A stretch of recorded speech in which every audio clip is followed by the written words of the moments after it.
بسم الله الرحمن الرحيم عم يتساءلون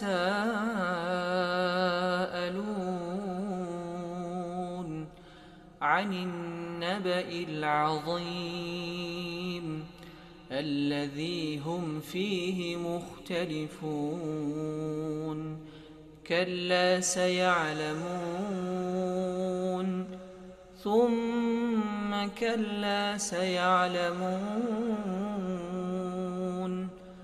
ألم نجعل الأرض مهادا والجبال أوتادا وخلقناكم أزواجا وجعلنا نومكم سباتا وجعلنا الليل لباسا وجعلنا النهار معاشا وبنينا فوقكم سبعا شدادا وجعلنا سراجا وهاجا وأنزلنا من المعصرات ماء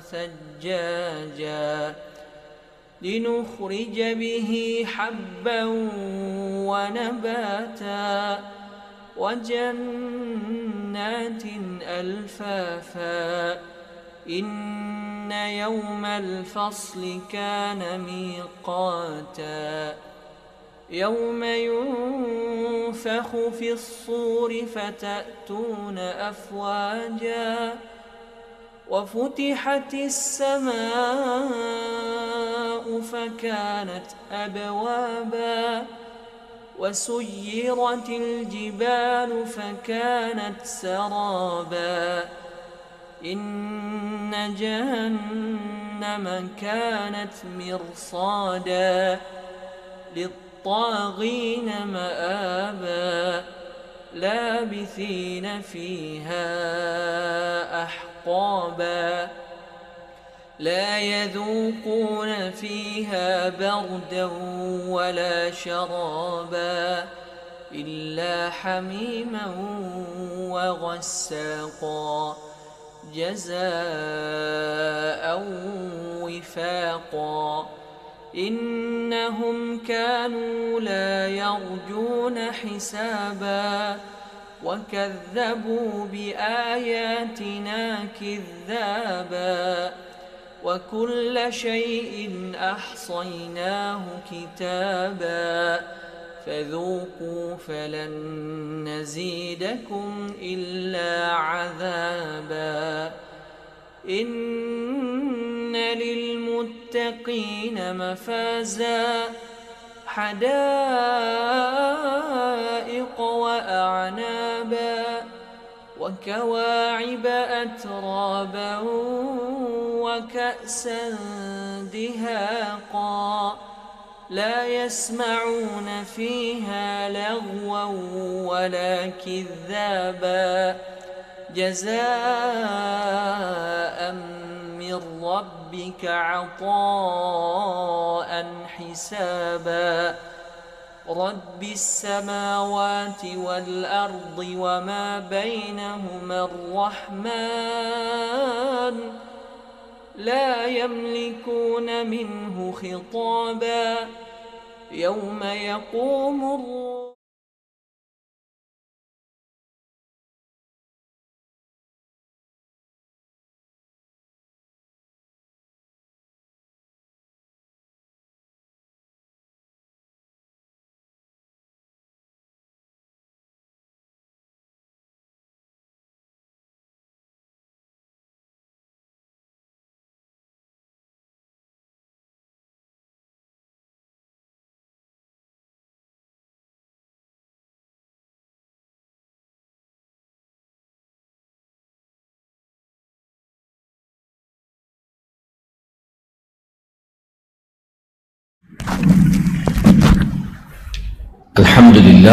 الحمد لله رب العالمين والصلاة والسلام على المبعوث رحمة للعالمين نبينا محمد وعلى آله وصحبه أجمعين Amma ba'du. Hadirin jamaah salat maghrib yang semoga dirahmati, dijaga oleh Allah Subhanahu wa taala. Alhamdulillah, kita memuji dan bersyukur kepada Allah Subhanahu wa taala yang masih berkenan memberikan kepada kita kesempatan, kesehatan sehingga kita dapat melaksanakan tugas dan kewajiban kita beribadah kepada Allah Subhanahu wa ta'ala, dan bertambah kesyukuran kita kepada Allah Subhanahu wa ta'ala karena kita diberikan kesempatan untuk sama-sama berkumpul duduk di dalam majelis ini melanjutkan kajian kita, pembahasan kitab Al-Fiqhul Muyassar,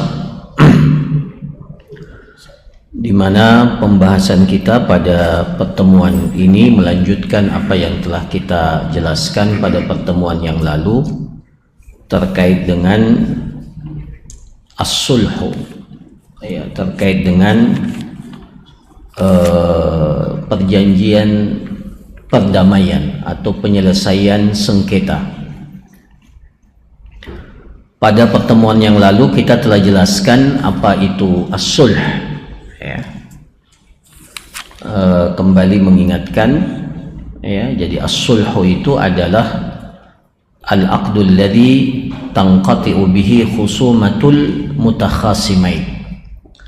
Jadi as-sulhu itu adalah salah satu akad yang menyelesaikan, ya, yang menyelesaikan khusumah, persengketaan, perselisihan di antara dua pihak yang bertikai, dua pihak yang berselisih. Kita juga sudah jelaskan dalil pensyariatannya, dan kita juga sudah menjelaskan jenis-jenis as-sulhu itu, ya. Kita sudah menyebutkan ada 4, ya, ada 4 yang sudah kita jelaskan, ya, secara umum. Yang pertama adalah as-sulhu bainaz zawjain, sulh ketika dua orang pasangan suami istri itu bertikai, bertengkar, ya, itu ada sulh, ya. Kemudian yang kedua yang disebutkan oleh Allah Subhanahu wa taala dalam surah Al-Hujurat, as-sulhu bainat ta'ifataini al-mutaqatilaini minal muslimin. Jadi kalau ada dua pihak, dua kubu dari kalangan orang yang beriman yang bersengketa, bahkan sampai terjadi peperangan di antara keduanya, maka perintahnya adalah fa aslihu bainahuma, ya, damaikanlah keduanya. Itu yang kedua. Kemudian yang ketiga adalah as-sulhu bainal muslimin wal kuffar al mutaharibain, perjanjian damai antara kaum muslimin dan orang-orang kafir yang memerangi atau yang saling berperang, ya. Jadi ada istilah yang kita kenal gencatan senjata, itu as-sulhu itu bagian daripada as-sulhu. Jadi masing-masing berdamai, ya, baik secara permanen ataupun temporal, ya. Kalau gencatan senjata itu biasanya ditetapkan waktunya, seperti apa yang dilakukan oleh Rasulullah Sallallahu Alaihi Wasallam pada sulhul Hudaybiyah, ya, sulhul Hudaybiyah. Rasulullah melakukan perjanjian damai dengan orang-orang kafir di Mekah, ya, yang kemudian dikenal dengan sulhul Hudaybiyah. Itu dalam jangka waktu yang dibatasi, ya. Kemudian yang keempat adalah as-sulhu bainal mutakhasimaini fi ghairil mal. as-sulhu, ya, penyelesaian sengketa atau perdamaian dari dua orang yang bertikai fi ghairil mal, ya, pada objek selain harta, ya. Jadi terkadang, ya, perjanjian perdamaian itu tidak terkait dengan harta, ya. Tentunya, ya, ini tadi semua yang kita sebutkan itu, ya, rata-rata bukan terkait dengan masalah harta. Nah, adapun pembahasan kita para jamaah sekalian, ya, yang terkait dengan fikih muamalat ini adalah as-sulhu bainal mutakhasimaini fil mal. Ini pembahasan kita, ya. Jadi penyelesaian sengketa, perjanjian damai antara dua orang yang berselisih pada masalah harta, ya. Wa huwal maqsudu fi bahthina, dan itu yang dimaksudkan dalam pelajaran kita ini. Jadi tidak bisa dipungkiri harta itu bisa menimbulkan perselisihan, sengketa, ya. Biasanya kalau seseorang itu tidak punya harta, biasanya tidak punya masalah. Nanti kalau punya harta baru muncul masalah. Nah, maka syariat kita memberikan jalan tengah ketika terjadi perselisihan itu. Ada namanya as-sulhu, penyelesaian sengketa, perjanjian damai atau berdamai.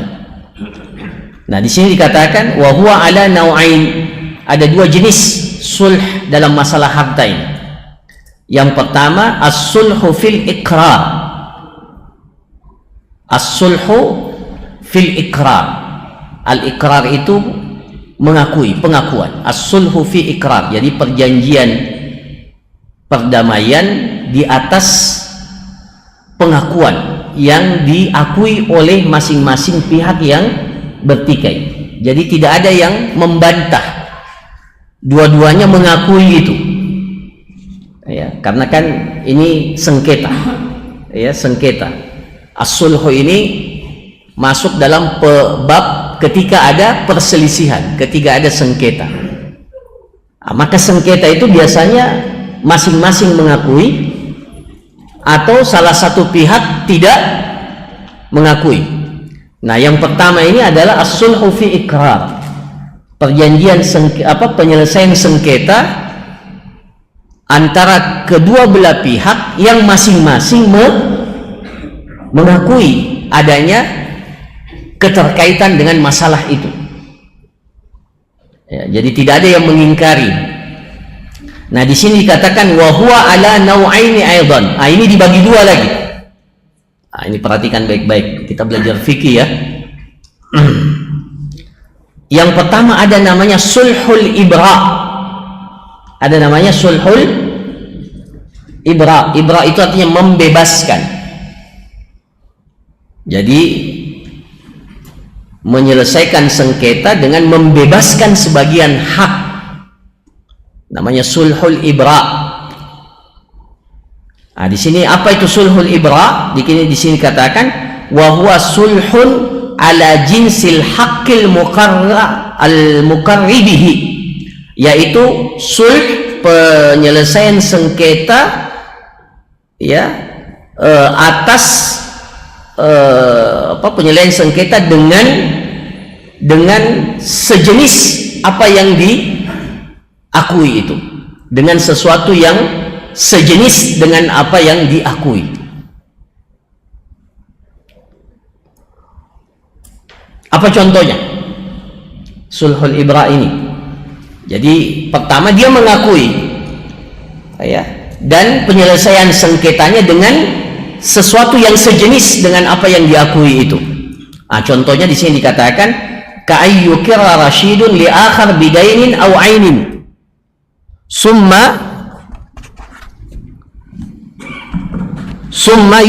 yusqitu anhu al-muqarra lahu ba'd al-ain aw ad-dain wa ya'khudhu al-baqi. Contohnya, ya,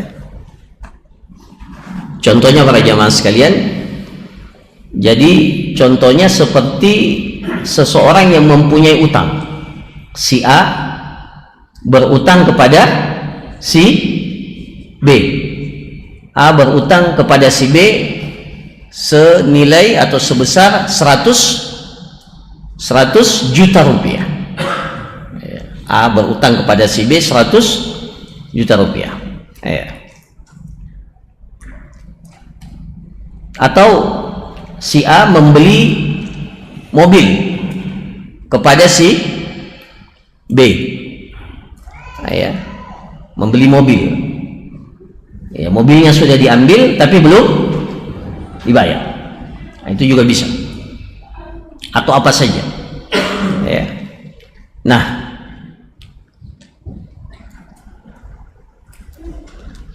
kemudian dan masing-masing mengakui itu, bahwa si A itu mengakui bahwa dia punya utang kepada si B 100 juta. Dia tidak ingkari, dia katakan iya saya berutang kepada Anda. Si A mengatakan saya berutang 100 juta pada Anda. Tapi setelah ditagih apa? Tidak bisa melunasi. Jadi sudah ditagih sekian kali. Kalau berutang itu dalam syariat kita, kalau tidak bisa bayar, apa kewajiban kita? Kalau ada orang yang berutang sama kita, kemudian dia tidak bisa bayar, apa kewajiban kita? Memberikan waktu tangguh, itu kewajiban. Tapi lebih afdal. Makanya para ulama mengatakan ada perbuatan sunnah lebih afdal daripada perbuatan wajib. Itu contohnya itu. Jadi mengikhlaskan utang itu sunnah. Itu lebih afdal dari memberikan waktu tangguh. Diberikan tempo. Itu wajib memberikan waktu. Jadi kalau ada orang yang tidak mampu, tidak bisa langsung dieksekusi. Apalagi kalau sekarang dia cicil motor, langsung ditarik istilahnya. Boleh enggak itu? Dalam Islam enggak boleh. Karena status utang itu harus diberikan apa? Kesempatan.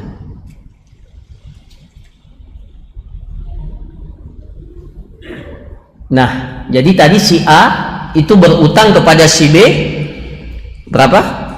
100 juta.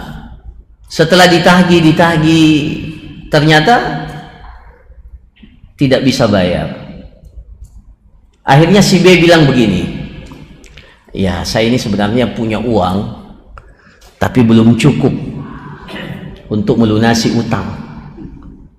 Dia mengakui utang itu 100 juta. Jadi dia katakan, bagaimana kalau kita berdamai saja? Berdamai saja. Atau si A yang mengatakan, tidak usahlah kamu bayar semua, bayar saja setengahnya, 50 juta. Itu namanya apa? Sulh. Itu namanya sulhun. As-sulhu, bersepakat, berdamai, menyelesaikan sengketa. Tapi ini namanya sulhul ibra. Sulhul ibra dalam bentuk kita memaafkan sebagian daripada utang itu. Harusnya dia bayar berapa? Harusnya 100 juta. Tapi dia jatuhkan sebagiannya. Dia gugurkan sebagian, tidak usah bayar 100 juta. Cukup bayar berapa? 50 juta, setengahnya saja. Boleh enggak? Boleh enggak?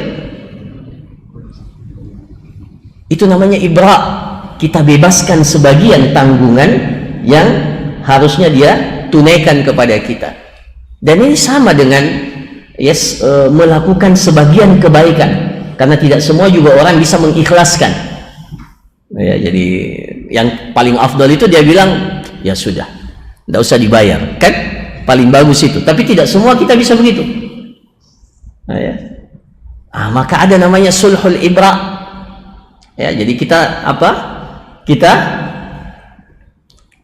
bebaskan sebagiannya, dan yang kita bebaskan itu sejenis dengan apa yang menjadi hak kita. Jadi hak kita kan 100 juta uang, maka kita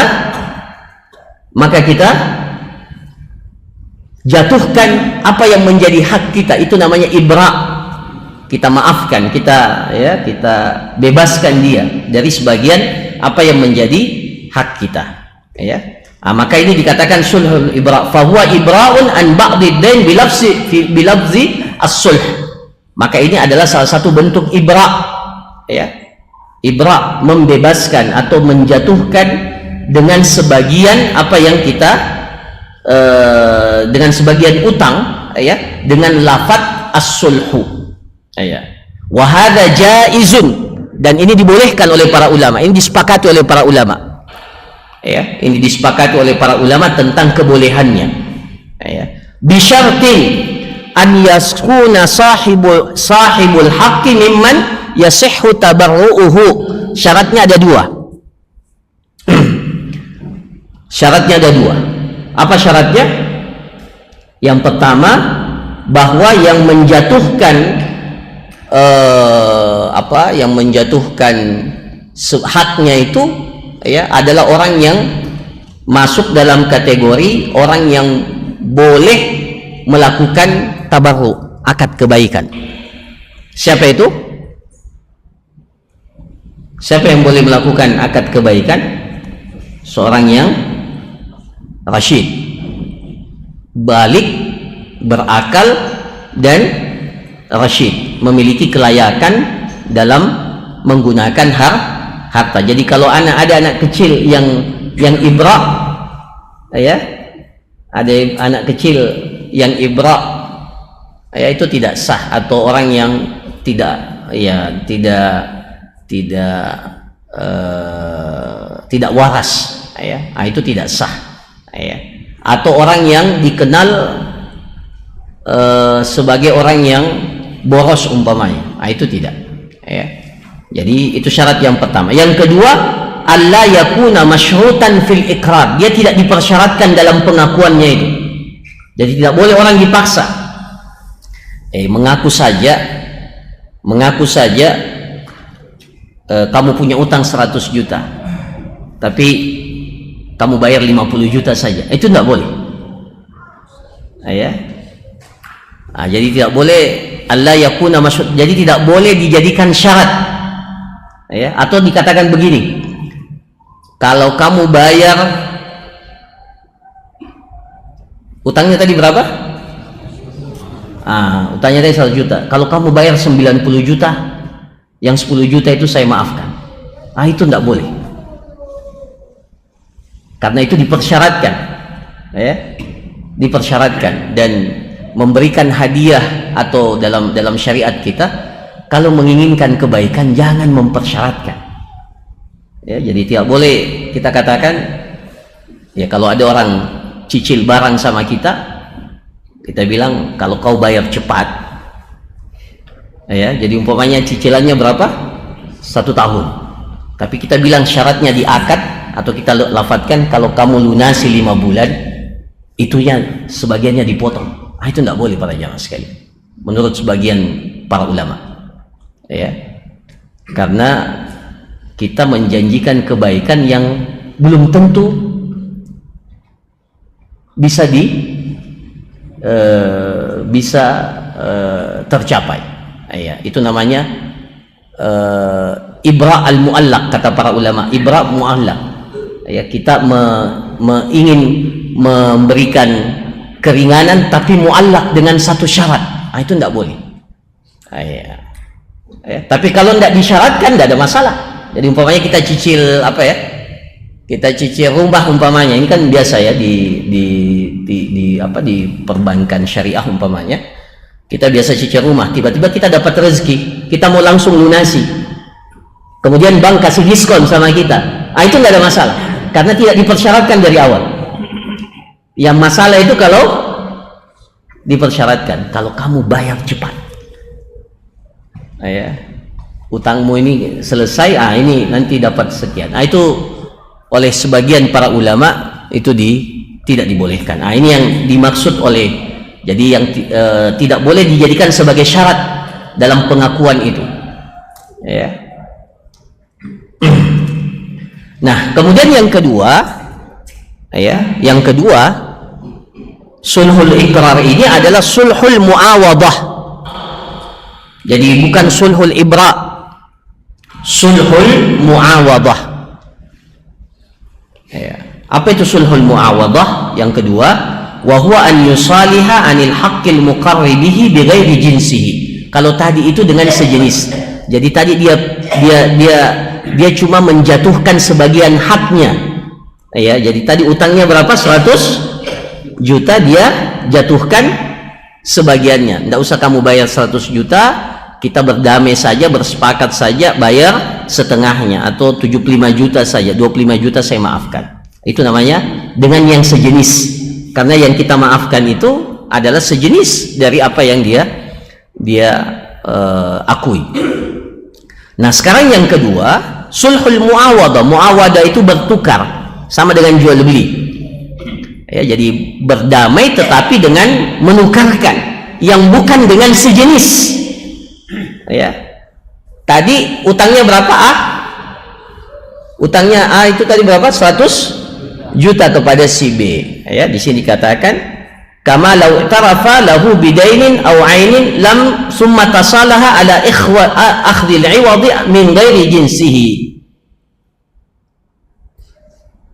Jadi si A berutang kepada si B 100 juta, kemudian si B menagih si A, tapi si A bilang tidak ada uang saya 100 juta, dan ya tidak ada, jangankan 100 juta, setengahnya pun saya tidak punya.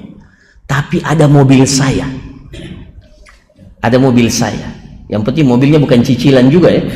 Ya, kalau cicilan ini musibah juga. Ya, mobil dia, ya. Mobil itu ya kalau ditaksir tidak sampai 100 juta, tapi ya bisalah, ya. Ambil itu mobil. Jadi utangnya apa? Uang 100 juta. Berdamai dengan apa? Bersepakat damai dengan diganti dengan mobil. Jadi tidak sejenis. Harusnya kan yang dikembalikan dengan uang. Kalau tadi uang juga, artinya dia cuma bayar 50 juta. Meskipun tidak semuanya, tapi sejenis. Kalau ini tidak sejenis. Jadi tadi utangnya 100 juta dibayar dengan berdamai dengan mobil. Boleh tak? Boleh. Ini namanya sulhul muawadah. Ini hukumnya sama dengan jual beli. Jadi seakan-akan 100 juta itu dipertukarkan dengan apa? Dengan sebuah mobil. Jadi sama dengan jual beli. Jadi mirip dengan jual beli. Ini juga sulhu.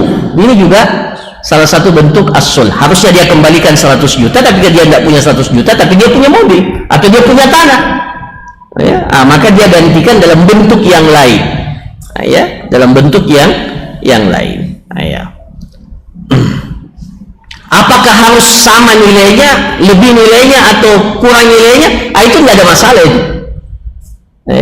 Bisa. Yang penting mereka sudah menyepakati hal itu. Ya. Ini makanya di sini dikatakan fahada hukmuhu hukmul bai'. Hukum sulhul muawadah ini hukumnya sama dengan jual beli. Jadi seakan-akan ini adalah jual beli mobil dengan harga berapa? 100 juta. Ya. Cuma prosesnya lewat sulh. Ya. Lewat kesepakatan damai.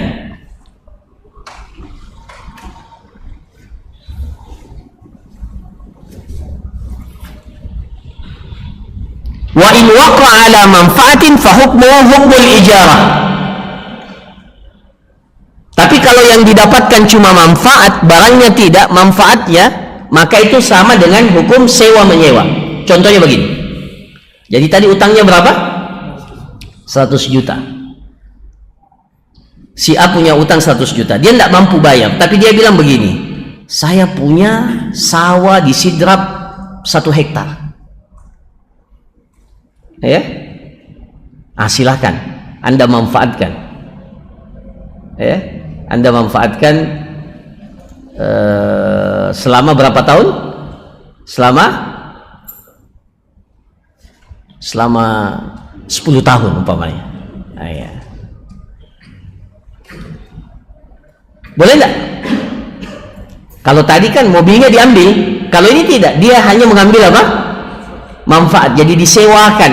Jadi dia punya sawah disewakan 10 tahun. Jadi 100 juta itu seakan-akan sebagai ongkos sewa tanah selama 10 tahun. Itu boleh juga. Itu namanya sulhul muawadah. Ya. Namanya sulhul muawadah. Ya, jadi berdamai, menyelesaikan sengketa perselisihan dengan sesuatu yang tidak sejenis, baik benda ataupun manfaat. Ya, baik benda ataupun manfaat. Nah, ini semua dua tadi itu, sulhul ibra dan sulhul muawadah, itu masuk dalam kategori sulhu ala fil ikrar, perjanjian penyelesaian sengketa, dan kedua belah pihak itu sama-sama ikrar, mengakui. Jadi tidak ada yang mengingkari. Kedua, sulhu ma'al ingkar, penyelesaian sengketa tapi disertai pengingkaran. Jadi salah satu pihak tidak mengakui itu, tapi mereka berdamai.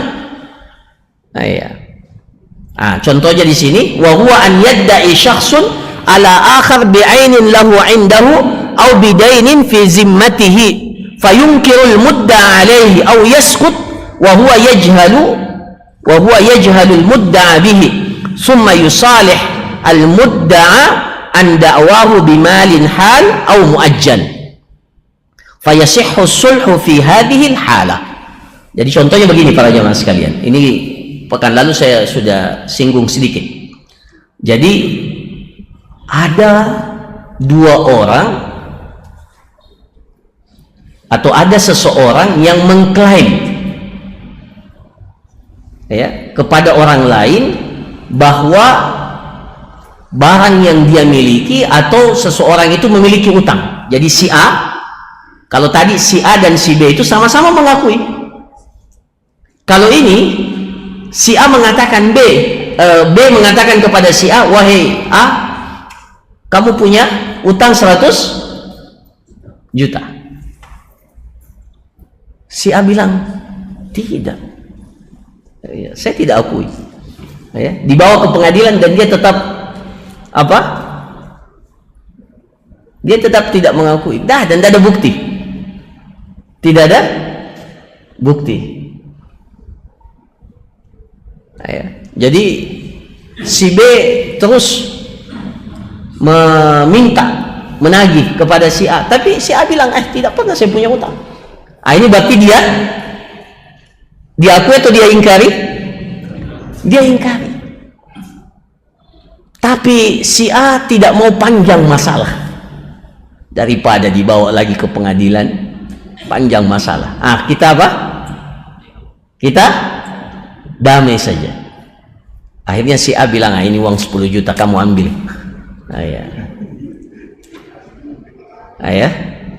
Kamu ambil. Itu bisa utang, bisa juga barang. Si B datang kepada si A dan bilang, itu mobil yang kamu pakai itu mobil saya. Tidak, saya beli. Iya, kamu beli dari orang yang mencuri itu mobil dari saya.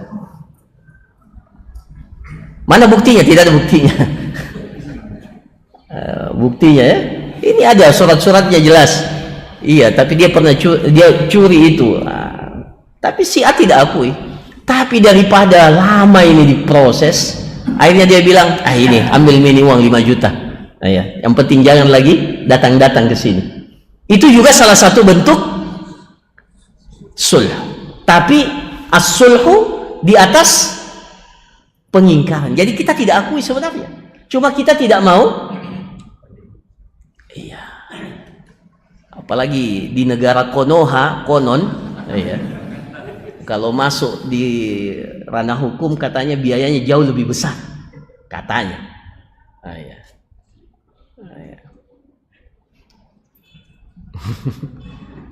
Ya. Maka lebih baik apa? Diselesaikan. Ya.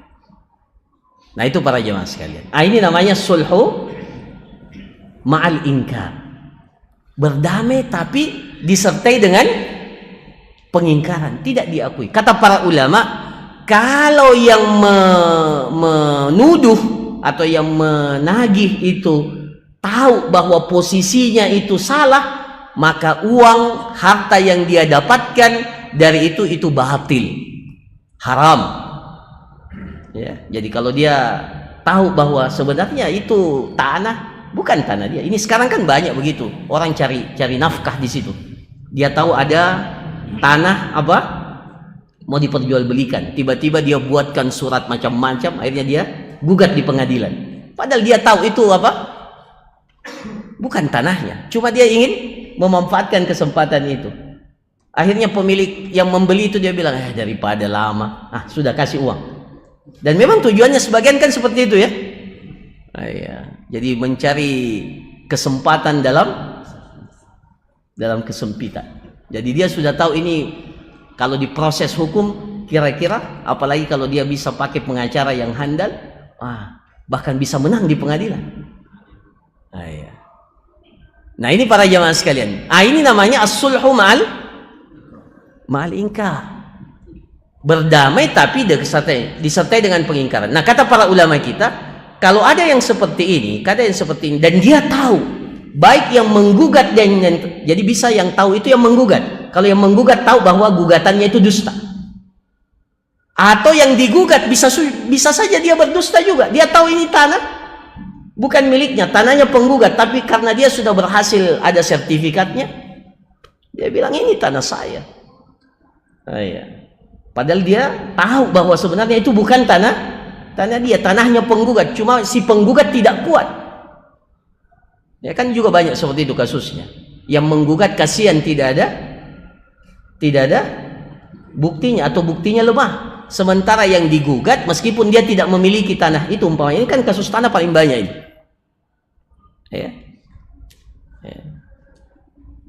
Dia tidak punya yang digugat itu punya bukti yang kuat, bahkan dia punya sertifikat bahkan sebagian. Yang menggugat si pemilik tanah tahu bahwa itu tanah dia, tapi yang digugat punya punya bukti yang lebih kuat. Akhirnya dia sulh, dia berdamai dengan membayar sebagian, umpamanya dia kasih uang 10 juta dan seterusnya. Maka ini para jamaah sekalian, apa yang diambil dari sesuatu yang sebenarnya dia tahu dia berdusta di dalamnya, itu hukumnya apa? Haram. Tapi kesepakatan damainya itu sah. Ya, jadi disahkan oleh para ulama, tetapi apa yang diambil oleh orang itu hukumnya haram. Jadi kalau ada Pak polisi menilang di jalan, sebenarnya pengendara ini tidak salah, tapi kita bilang daripada panjang masalah.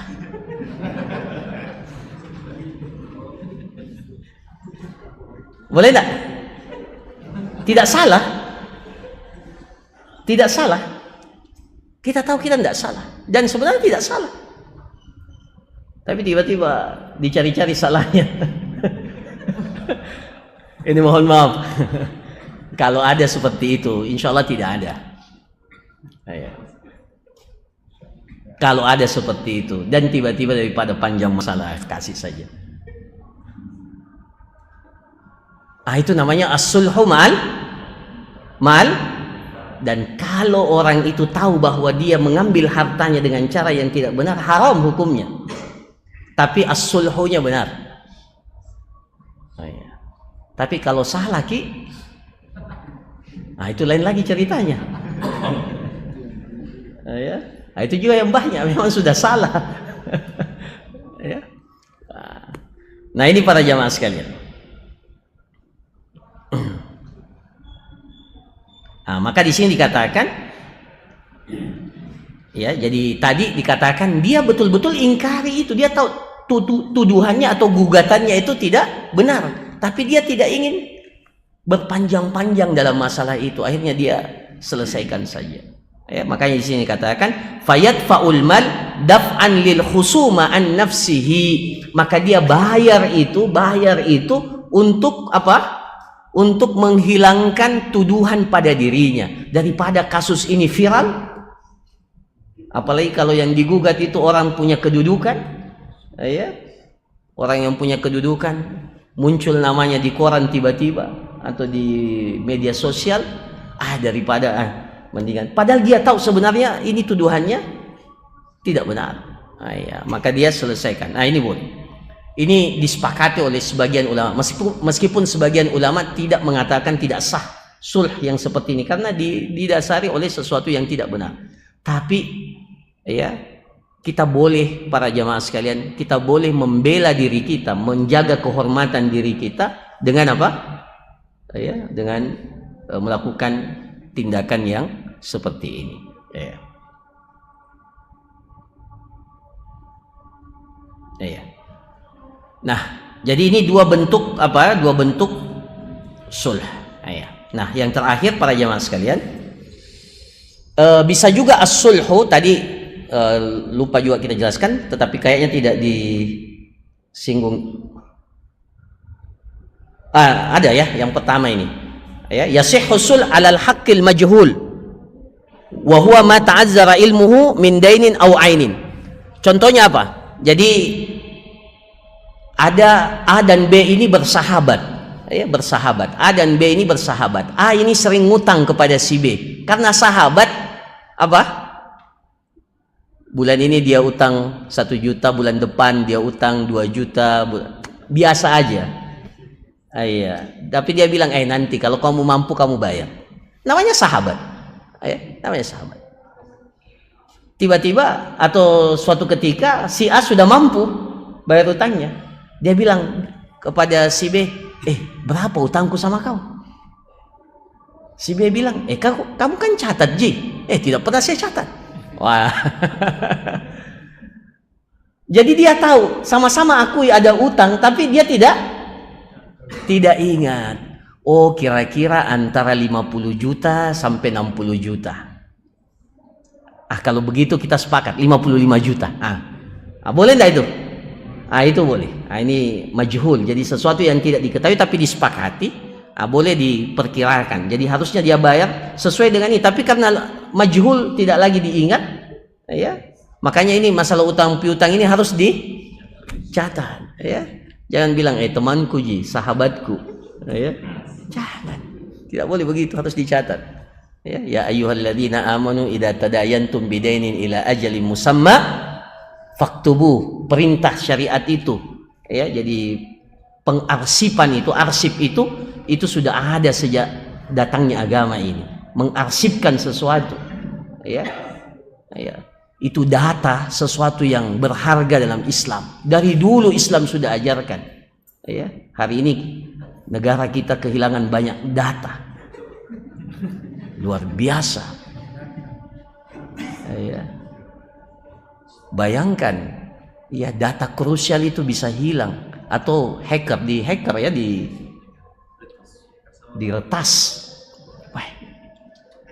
Ya. Makanya dari dulu syariat kita bilang harus ada data, harus ada bukti, ya. Dan data itu harus di backup, dan itu sudah ada dalam ayat Mudayana yang paling panjang, ya. Jadi kalau tidak bisa ditulis harus ada saksinya. Dulu kan orang saksinya. Di backup data itu sudah ada dalam syariat kita, ya. Jadi tidak boleh cuma sekedar mengandalkan bagus gini laptop saya pasti, iya, kamu tidak tahu bisa diretas itu. Ya, itu kan informasinya, ya, data itu bisa rusak itu karena, ya, bisa masuk virus dan seterusnya. Tapi kalau datanya tidak di backup, masalah. Kenapa tiba-tiba ke situ? Iya. Karena bermasalah sekarang ini data ini. Ya Allah, luar biasa. Ya. Kemudian yasihhu sul an kulli ma yajuzu akhdul iwadhi anhu. Jadi boleh juga berdamai dalam perkara-perkara yang boleh digantikan. Contohnya apa? Contohnya dalam syariat kita ada orang yang membunuh, maka hukumannya kisas. Tapi boleh enggak?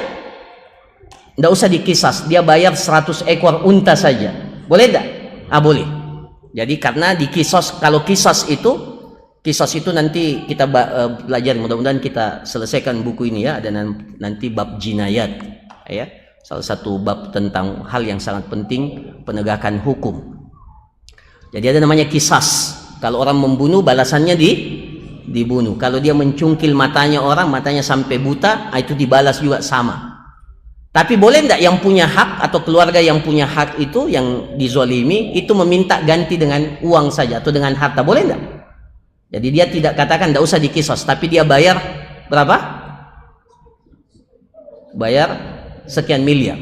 Atau kalau yang ditetapkan dalam syariat itu 100 ekor unta atau dinilai ya. Boleh tidak? Boleh. Ya, jadi itu juga bentuk sulh. Jadi harusnya kan dieksekusi mati. Harusnya seperti itu kisasnya. Harusnya dieksekusi mati. Ya, karena dia membunuh, maka harusnya juga dibalas, dibunuh. Tapi pihak keluarga memaafkan dan meminta apa? Meminta diat, namanya diat, ya, namanya diat kalau dalam hukum syariat kita. Itu boleh, dan itu salah satu bentuk sulh. Tapi apakah semua itu boleh? Tidak. Di sini dikatakan yang ketiga, yang terakhir, la yasihhu sul an kulli ma yajuzu akhdil iwadhi anhu. Tidak boleh bersepakat damai. Tidak boleh berdamai pada perkara-perkara yang tidak boleh diambil ganti di dalamnya. Seperti apa? Kasulhi alal hudud. Ya. Seperti berdamai dalam perkara-perkara yang sudah ditetapkan hadnya, ketetapan hukumnya. Seperti apa? Contohnya seperti mencuri. Dalam syariat kita yang mencuri itu wasariqu wasariqatu faqta'u aydiyahuma. Ya. Ini kita bicara syariat Islam. Ya. Apa hukumannya orang yang mencuri? Kalau sudah sampai nisabnya ya. Potong tangannya. Tangannya itu maksudnya telapak tangan. Ya. Boleh enggak? Tidak usah dipotong. Saya bayar saja 1 miliar. Boleh tidak? Tidak boleh. Kenapa? Kenapa? Karena hudud, ini pentingnya. Coba lihat luar biasanya hukum Allah itu. Karena hudud itu pelanggaran-pelanggaran yang telah ditetapkan hukumnya dalam syariat, itu disyariatkan untuk memberikan efek jerah kepada pelakunya. Ya. Karena kalau bisa berdamai di situ, maka apa? Kalau kisas itu tadi memang ada unsur efek jerah, tetapi lebih kepada menghilangkan apa? Jadi menghilangkan rasa dendam. Itu kalau kisas. Jadi kalau ada, ini mohon maaf, kalau ada bapak kita umpamanya atau anak kita dibunuh, pasti dendam kita itu menyala dendamku.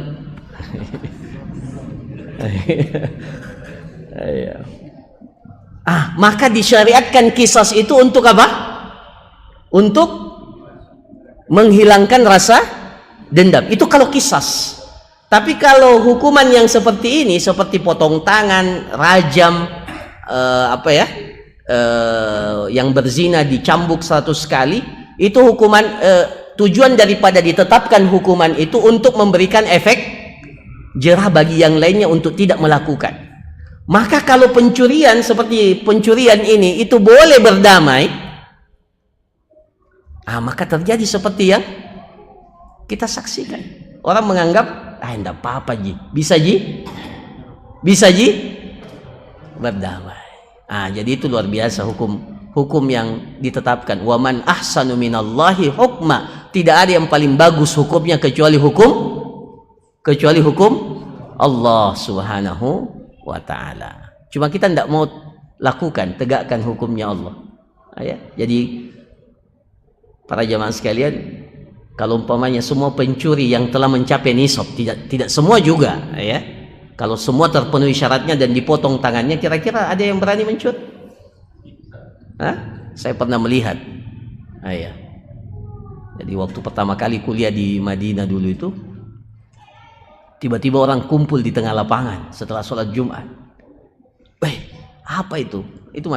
Kami masih mahasiswa baru waktu itu.